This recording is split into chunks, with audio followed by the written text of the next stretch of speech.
सूरज गुलाब सिंह की धमकी और अपने बाबूजी की दी हुई कसम के बीच उलझा हुआ है और उसने ईशा को अपनी पत्नी मानने से साफ इनकार कर दिया है।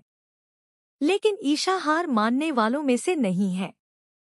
जब गुलाब सिंह ईशा को अपने साथ गुलाब हवेली ले जाने सूरज के घर आता है, तब ईशा सबके सामने डटकर कहती है कि वह सूरज की पत्नी है और इस बात को वह साबित करके ही मानेगी।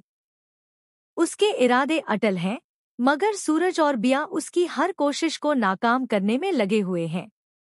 वे मिलकर हर बार उसके सारे सबूत मिटा देते हैं। दायमा, जो बिया को अपनी बहू बनाने का सपना देख रही है, सूरज और बिया की शादी की तैयारियां भी शुरू कर देती है। लेकिन ईशा आसानी से पीछे हटने वाली नहीं है। वह लगातार मेहनत करती है ताकि किसी तरह अपनी और सूरज की शादी का कोई मजबूत सबूत खोज सके।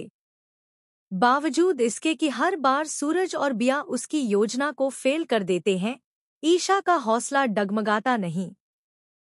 वो अंदर ही अंदर एक फैसला कर लेती है कि वह अपने हक की लड़ाई पूरी ताकत से लड़ेगी। इसी बीच कहानी में एक बड़ा मोड़ आता है। सूरज और बिया की शादी का दिन आ पहुंचता है। पूरा घर हरियाली तीज की तैयारियों में व्यस्त है। सभी मेहमान, रिश्तेदार और घर वाले खुशियों में डूबे हुए हैं, लेकिन ईशा इस मौके को हाथ से नहीं जाने देती।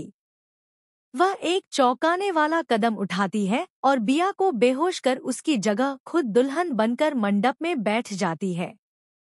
7 फेरों की रस्म होती है। सूरज को भनक तक नहीं लगती कि उसके बगल में कौन बैठा है। जब फेरों के बाद घूंघट उठता है तो सबके होश उड़ जाते हैं। ईशा पूरे आत्मविश्वास से सबके सामने घोषणा करती है कि अब कोई यह नहीं कह सकता कि वह सूरज की पत्नी नहीं है, क्योंकि यह शादी सबकी आंखों के सामने हुई है। दायमा और गुलाब सिंह स्तब्ध रह जाते हैं।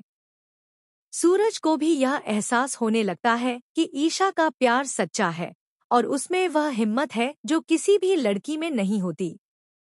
सूरज के पापा, जो पहले से ही ईशा को अपनी बहू के रूप में स्वीकार कर चुके थे, गर्व से कहते हैं कि ईशा ने यह साबित कर दिया कि वही इस घर की सच्ची बहू है। मगर कहानी यहीं खत्म नहीं होती। सवाल उठता है कि बिया और गुलाब सिंह अब क्या करेंगे? क्या वे चुपचाप हार मान लेंगे या कोई नई चाल चलेंगे? क्या सूरज अपने दिल की सुनकर ईशा को अपनाएगा?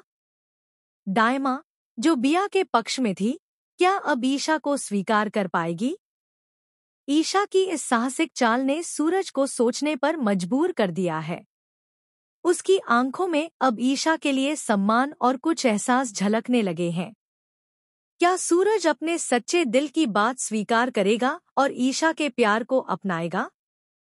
बिया का क्या होगा, जो खुद को सूरज की पत्नी मान चुकी थी? क्या वह अब भी सूरज को पाने की कोशिश करेगी या अपनी हार मानकर पीछे हट जाएगी?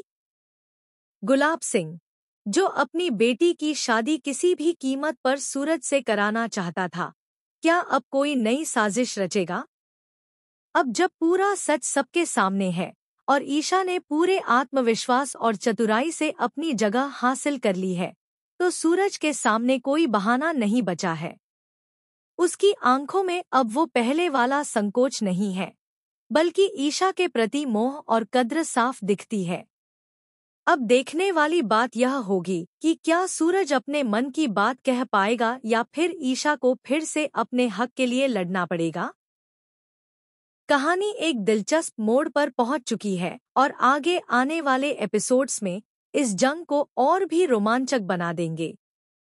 ईशा और सूरज की यह जोड़ी अब एक बार फिर एक हो चुकी है, लेकिन बिया और गुलाब सिंह के इरादे अभी भी अधूरे हैं।